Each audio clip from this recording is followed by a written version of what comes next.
Welcome everyone to Adventures in Millerland. I'm Chris. I'm Carrie. And we're gonna talk about our trip we had to Disney World earlier this year. Yeah, we're gonna give you our top 10 tips that we came up with since it was our first time at Disney World, and we're gonna tell you about things that we learned from being there and just things that worked really well for us or things that could have worked better if we would have had these tips. We're gonna go from 10 to 1. Number 10 is we used Lyft and Uber a lot. We loved rideshare services. It saved our bacon a number of times. Well, the main thing is Disney has all kinds of free options for transportation from park to park. Yeah. But you're gonna have to wait for a really long time for some of them. And that might be worth it, depending on your budget. For us, this time, we felt like we saved a lot of time waiting. Yeah, and honestly, when you're at Disney World, time is money, in a sense. I hate to think of vacation that way, but Disney World's not cheap. Let's just be real. And you want to go to the parks, you want to get the experiences, and you want to go and you want to spend most of the time doing the things you really want to do, not sitting in a bus or waiting in line for a bus for 30 minutes or an hour. Yeah, and we used a lot of Disney transportation, but at other times we also used Lyft and Uber. So one good example of this is we took Lyft to Magic Kingdom, our first day there. And we decided we also wanted to check out the Contemporary Resort. Check it out, look at it. We've heard, all sorts of things about all the resorts. And we also know there's a walking path from Contemporary to Magic Kingdom. And so we went there, got a little breakfast, and we also did a little shopping. Lindsay found a hat. It was really fun to check that resort out and then just be able to go right into Magic Kingdom. We were gonna walk, we ended up taking the monorail. Yeah, that was really fun. And it was really fun to experience the monorail too. I thought it was fun. I remember when we were on the monorail and we saw the castle for the first time while we were on it, and that was a really fun memory. That was cool. Number 9 is using the app Shipt. Shipt. Yeah, when I wrote that down, I realized that it looked like another... Capital P. Yeah, so using the app Shipt is a great way to have things in your hotel room that you need that if you're coming from anywhere else besides close by in Florida, you don't have. So we didn't have a rental car, so we couldn't just go to Target, plus we didn't have time for that. Yeah. So we had a lot of items shipped to our hotel. The Bell Services kept it for us in the refrigerator and then brought it to our room. We had bottled waters, we had yogurts, we had coffee creamer, we had lots of snacks. Breakfast items. So we had a few deliveries from Shipt, so that was really helpful. Yeah. And then I didn't realize that we would ever need shorts because I thought it was going to be cool. Not cold, but I thought it would be cool, so I thought we'd just be wearing pants. My children did not bring any shorts. Nope. It was hot on a few days, so we ordered them some shorts from Target. It's great to have those snacks from Target. The water bottles, you're just going to save a ton of money. So I think that's a really great option. Yep. Tip number 8 is a tip to help you sleep better at night, and that is to use a white noise app and earplugs. Yeah. Both kind of work together. Yeah. Now that our kids are a little bit older, it's just a little bit harder for all of us to be in the same hotel room. But the white noise app was really helpful. Especially if people snore. I don't know who does that. I don't know. Yeah. All right, tip number 7, resort days. Planning a resort day into your trip is so important. Let me rephrase that. If you can plan a resort day into your trip, it's really helpful. We were there for 8 days, I think, 7 or 8 days. And when you have that many days, going to parks every day, open to close, that doesn't sound like a vacation to me.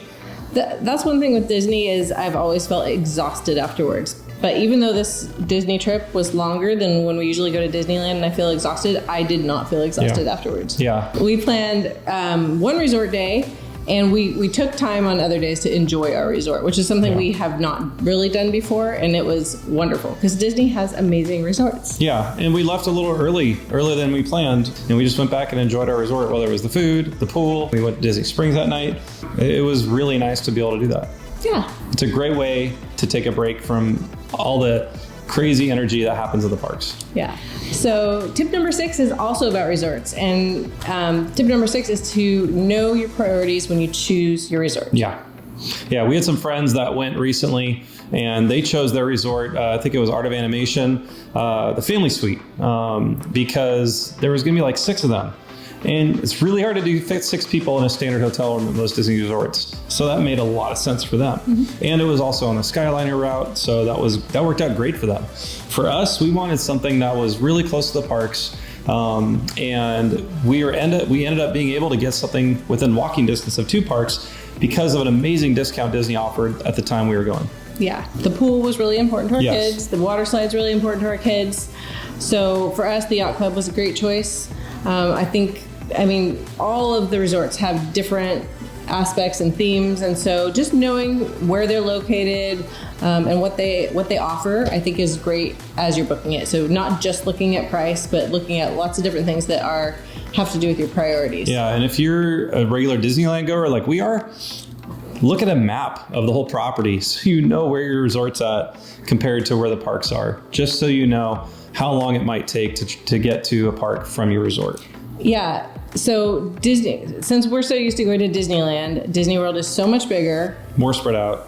When we were there, a cast member told us that, I might be saying this wrong, but I believe a cast member told us that all of Disneyland can fit in the Magic Kingdom parking lot. Not just all of Disneyland, all of Disneyland plus Downtown Disney plus California Adventure. Yeah. All of that. That's crazy. So that just gives you an idea of how big the Disney World property is. So it is really important to know a little bit about where your resort's going to be and how spread out it is. Yeah. Number 5 is spontaneous versus plan. And the funny thing about this tip is it's kind of our 2 personalities. Yep. I'm spontaneous and I'm planner. He's the planner. Yep. But we have figured out a way that this works well together. Yep. Which is basically he does a lot of research.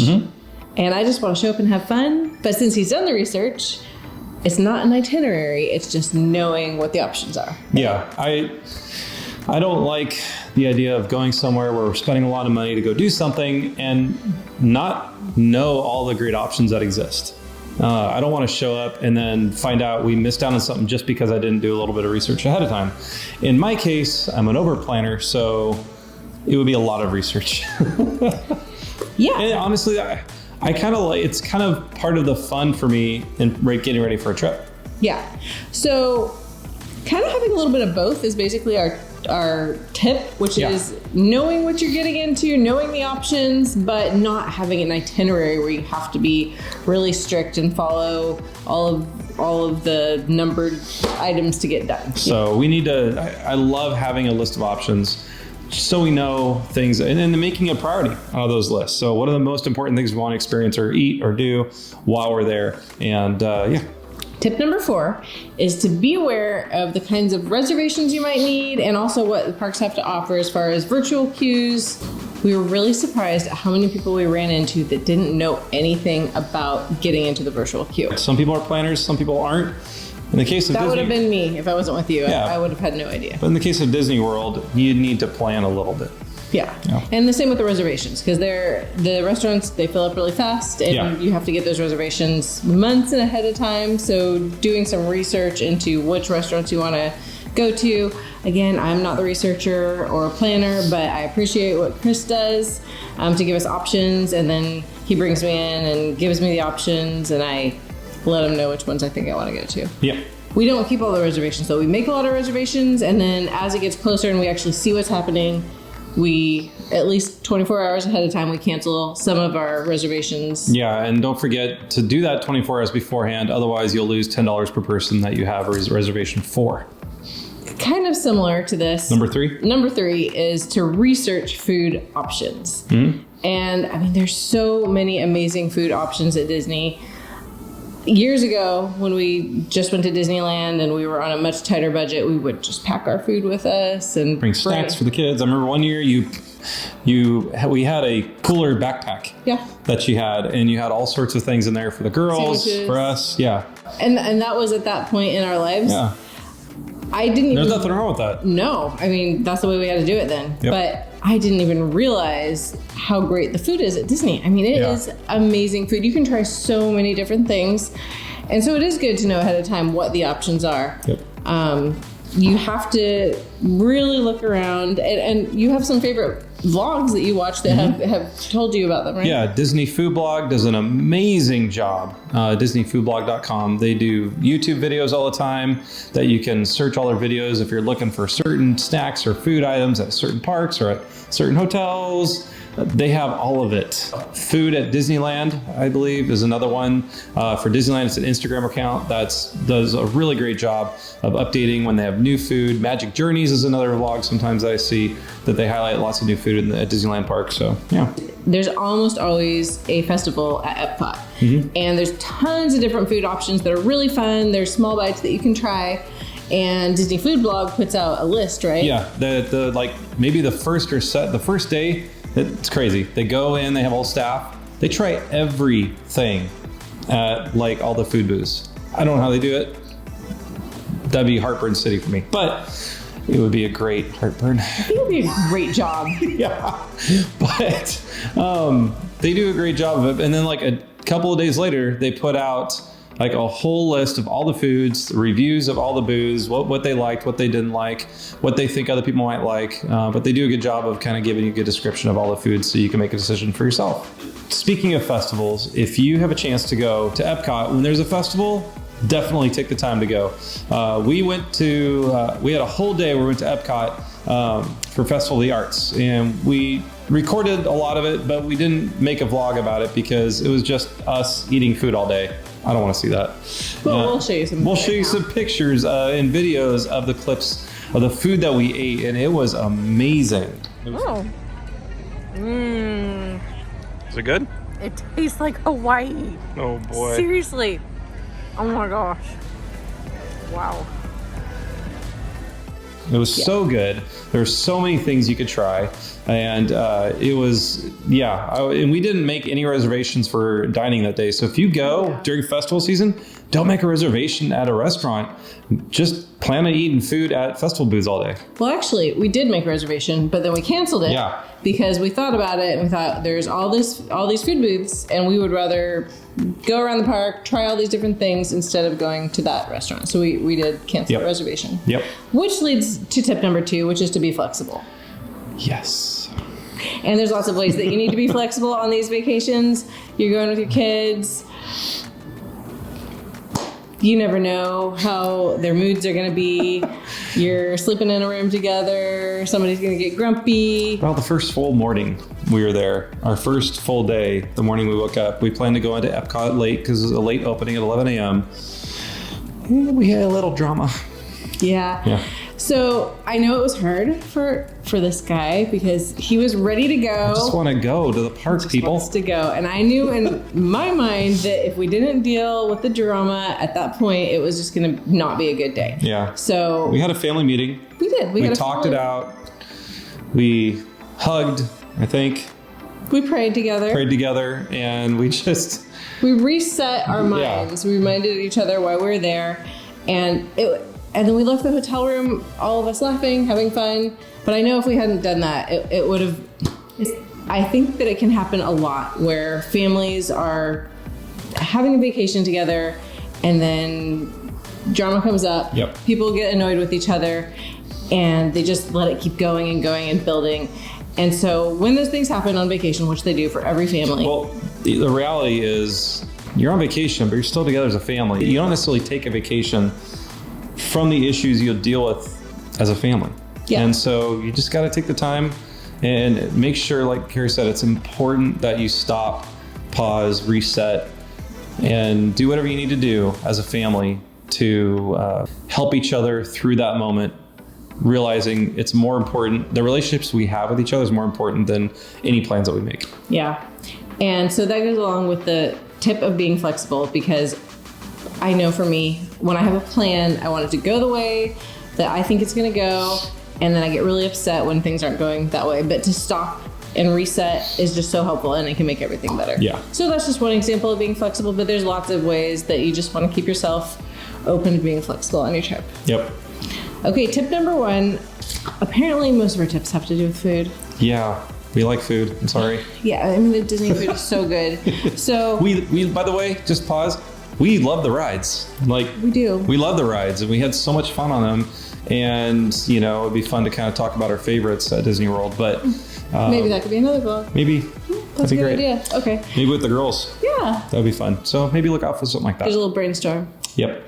So the last and final tip number 1 is share, taste, and try new food. Yep.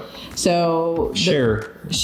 I mean, I think that's a big part of it for us is, well, as I look back at some of our vlogs, I'm like, oh my gosh, it just looks like we're eating all day. And we there's time that goes by in between where we're filming. Mm-hmm. And we do film a lot of the food, so it looks like we're eating a lot. But we're sharing. So we don't each get one giant cookie. We get one giant cookie and we share it. And some of the things are so good that we think, oh, well, we'll go back and get another one. We like that a lot. That doesn't usually happen because there's so many things in the park. Chris had a huge list of things he was hoping to try. We definitely wouldn't have even gotten through half of them if we hadn't shared. Yeah. But we did get through probably half of them, but there were still some. I remember he was like, but I really want to try the caramel-filled pretzel. And I'm like, they had this like amazing looking caramel-filled pretzel. Another bite. In one of the pavilions at Epcot. And it's like late at night. Girls are back at the hotel. And I just want to try it. And she didn't let me. Yeah, it's funny because he's a little FOMO with the food. But we have to go back. We have to go back again, try more food. But then again, there's some other things that we had that I want to have again because they were so good. Yeah. So the tip is to share, try new things, taste lots of things. Don't just go in and eat the same old food. Don't just eat pizza and French fries and chicken nuggets. Yeah. And typical theme park food because there's so many options from all over the world that will surprise you. Actually, at Epcot. At Epcot. Well, that's true. But that passport was really helpful that they had for the festival because I tried things that I would not have normally tried, and some of them were really, really good. You know what? I want to do a magic trick. Really? Yeah, it's going to be kind of fun. Watch this. Ready? 1, 2, 3. Whoa! It just appeared out of nowhere. That's amazing. Wow. This is the Festival of the Arts passport that we got, and you can get them at any festival you go to. They have these passports where they give you these, like this one was like a trail where you could like try different foods, and then you get a free cookie at the end of the thing. Which I don't think we actually ate. I did. Oh, of course you did. The last night, when you wanted to go home early from Magic Kingdom. I'm never gonna live that down. I'm tired. I went into Epcot because everyone else was tired. I went into Epcot by myself and finished it out and got myself the prize for finishing this. Yeah, you did. I'm really good at that stuff. So those are our 10 tips that we came up with, and I guess a lot of them centered around food. I wonder what other tips people have. We need to hear your tips too. Let us know in the comments what some of your tips are for your time in Disney World. When you've been there in the past, or maybe you're preparing for a trip right now, what are your tips as you get ready or as you experience the parks and resorts and everything there is in Disney World? Let us know in the comments. We would love to know and interact with you about that. We'd also love to know if you use any of these tips and if they're helpful. So please let us know. Yeah. Make sure you hit the subscribe button and hit the notification bell so you're notified every time we post a new video. And you should be seeing a lot more soon. We have a goal of posting 1 new video each week. Yep. We're looking forward to doing that on a regular schedule. I think we're going to start doing it on Monday mornings. So look for those as they come out. And we're excited to share a lot more of our lives, the fun things we do, and finding adventure really wherever we go. Well, thanks again, and see you at our next video.